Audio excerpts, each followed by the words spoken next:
शहर के कचरा संग्रहण केंद्र यानी SLRM सेंटरों में कार्य करने वाली महिलाओं ने शहर में छत्तीसगढ़ मुक्ति मोर्चा के साथ रैली निकाली।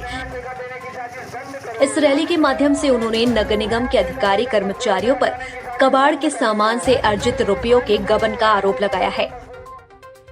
वहीं डोर टू डोर कचरा कलेक्शन को अब ठेका पद्धति से दिए जाने का विरोध किया है। छत्तीसगढ़ मुक्ति मोर्चा के अध्यक्ष भीमराव बागड़े ने कहा कि लगभग 400 से अधिक महिला व पुरुष कर्मचारी डोर टू डोर कचरा कलेक्शन का काम नगर निगम क्षेत्र के अंतर्गत करते हैं, पर लगभग 4 वर्षों से कचरे से मिलने वाले कबाड़ के सामानों को नगर निगम द्वारा बेचा जा रहा है, जिससे इन 4 वर्षों में लगभग 1 करोड़ 60 लाख रुपए का कबाड़ बेचा गया है। वहीं कचरा कलेक्शन करने वाली महिलाओं को महज 8 लाख रुपए दिए गए हैं।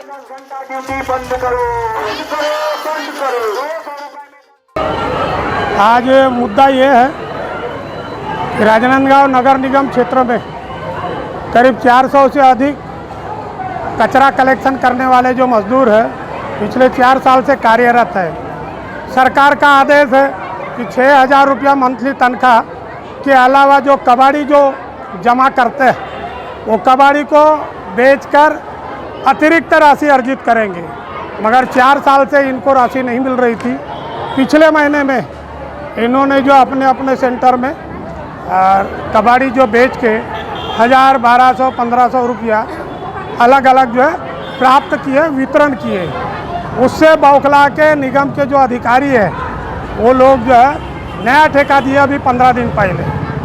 हुआ ये है कि 4 साल में करीब जो है 1 करोड़ 60 लाख रुपया का कबाड़ी बेचा गया। उसमें से मात्र 8 लाख रुपया वितरण हुआ है, बाकी 1 करोड़ 50 लाख रुपया गबन हुआ।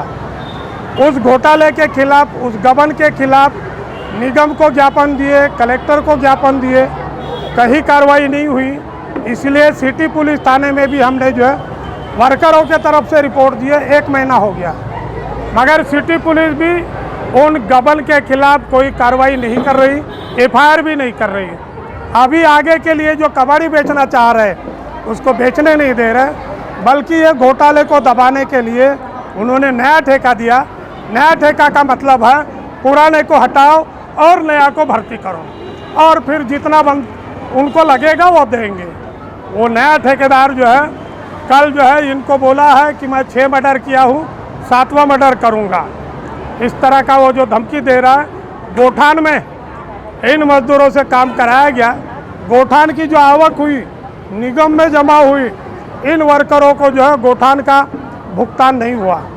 हमारा जो निवेदन है कर्मचारी भविष्य निधि इन वर्करों को दिया जाए, बीमा का लाभ दिया जाए। किसी का एक्सीडेंट होता है, दुर्घटना होती है, उसका लाभ दिया जाए।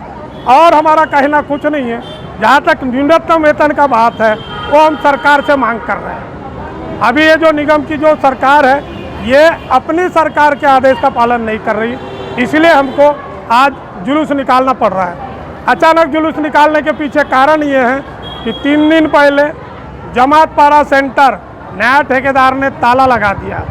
वो कबाड़ी का जो रिक्शा जो निकाल रहे थे वो रिक्शा अभी अंदर में बंद है, तो गाड़ी नहीं निकाल पा रहे, कचरा कलेक्शन नहीं कर पा रहे, इसलिए हमको ये जुलूस का प्रोग्राम जो है आयोजित करना पड़ा।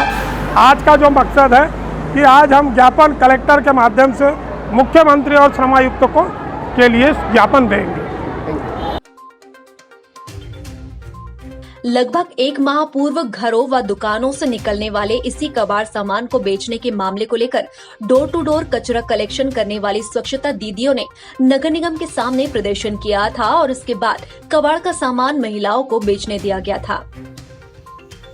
1 माह में ही शहर के जमातपारा सेंटर में ही लगभग 25-30 हजार रुपए के कबाड़ का सामान महिला द्वारा बेचा गया। वहीं लगभग 16 सेंटरों में 20-25 हजार रुपए का कबाड़ सामान प्रति माह बेचा जाता है। महिलाओं ने कहा कि नगर निगम के द्वारा लगभग 15 दिन पूर्व डोर टू डोर कचरा संग्रहण का कार्य ठेके पर दे दिया गया है और ठेकेदार ने जमातपारा सेंटर में ताला लगा दिया है। डोर टू डोर कचरा कलेक्शन करने वाली स्वच्छता दीदी लक्ष्मी खोबरागढ़े ने कहा कि ठेकेदार आयुष ठाकुर महिलाओं को हत्या किए जाने की धमकी भी देता है। महिला ने कहा कि ठेकेदार ने उन्हें अब तक 5 मर्डर करने की बात भी कही है और जरूरत पड़ने पर 6 भी कर सकता हूँ, कहा है। सर, हमारा समस्या ये है कि नया ठेकेदार आ गया है और नया ठेकेदार हमको बहुत धमकी चमकी देता है। बोलता है कि मैंने 6 मर्डर किया हूँ, 1 मर्डर करने के लिए और बाकी है, और पता नहीं किसका मर्डर करेगा वो समझ में नहीं आ रहा है। रही बात कबाड़ी का, 4 साल से हम लोग कबाड़ी बेच रहे हैं सर। कबाड़ी का मात्र 2 बार बस हमें 1 बार बस पैसा मिला है 2000, बाकी पैसा कहाँ जाता है? एक बार में हम लोग 30,000 का बेच रहे हैं, तो इन लोग मैडम लोग बोलते हैं कि हम लोग बस तो 6,000 का बेचते हैं। जब हम खुद ने बेचा है तो 30,000 तक के बेचे हैं, तो बाकी पैसा कहाँ? नया ठेकेदार रख रहा है, मतलब नए को रखेंगे बोल रहे हैं, पुराने को हटाएंगे तो हम कहाँ जाए सर? 6,000 में तो हमारा घर दर संसार तो चलता नहीं है, ना हमारे बाल बच्चे का पालन पोषण नहीं हो सकता। हम 6,000 में अपना घर चलाएं कि अपने बच्चे को पढ़ाएं कि क्या करें? हमारा मांग है कि हमारे 6,000 से ना जो न्यूनतम पेमेंट है 9,700 जो है वो हमें मिलना चाहिए, हमारा PF कटना चाहिए, हमारा बीमा होना चाहिए, यही निगम से हमारा मांग है। देखिए धमकी ठेकेदार दे रहा है सर, नया ठेकेदार आयुष ठाकुर, वो हर बार आके धमकी चमकी दे रहा है। आप लोग मतलब अपना फॉर्मेलिटी जमा करो, हम अपना फॉर्मेलिटी जमा करें तो आप भी तो अपना दिखाओ। नया ठेका लिए हो तो आपका कोई नहीं दिखाने का। इसके पहले किसके अंदर में काम कर? निगम के अंदर में काम कर रहे थे सर, और अभी निगम ना चला के नए ठेकेदार को दे दिया, क्योंकि ना ही इनको गिरफ्तार नहीं कर रहे हैं। इतना गबन करके बैठे तो गिरफ्तार तो करना चाहिए। अब ये कितने दिन से काम नहीं कर पा रहे हैं? 3 से सेंटर जमात पर सेंटर बंद हो गया है, ताला लगा दें, 4 दिन हो गया है। और दीदी लोग गंदगी में बैठ के खाना खा रहे हैं, एक बार भी निगम वाले अधिकारी आके झांक के नहीं देख रहे हैं सर। ये क्या करते हैं कांग्रेस सरकार अभी तक के? डोर टू डोर कचरा कलेक्शन करने के बाद यह महिलाएं कचरा संग्रहण केंद्रों में कचरा लाकर कचरों को अलग करती हैं, जिसमें गीले कचरे से खाद का निर्माण किया जाता है और कबाड़ सामान बेचने के लिए निकाला जाता है। इस कार्य के लिए महिलाओं को 6,000 रुपए महीने का पारितोषिक भी दिया जाता है। वहीं कबाड़ सामान बेचकर महिलाओं को अतिरिक्त आमदनी की बात भी कही गई थी, लेकिन बीते 4 वर्षों में महिलाओं को 2,000 रुपए ही दिया गया। अब ठेका पद्धति से इन महिलाओं को भय है कि ठेकेदार अपने मनमाफिक कर्मचारी रखेगा। अपनी रैली के माध्यम से महिलाओं ने कर्मचारी भविष्य निधि और बीमा का लाभ दिए जाने की मांग भी की है। वहीं ठेका प्रथा बंद करने को कहा है। टाइम 8 के लिए छत्तीसगढ़ के राजनांदगांव से हाफिज खान की रिपोर्ट।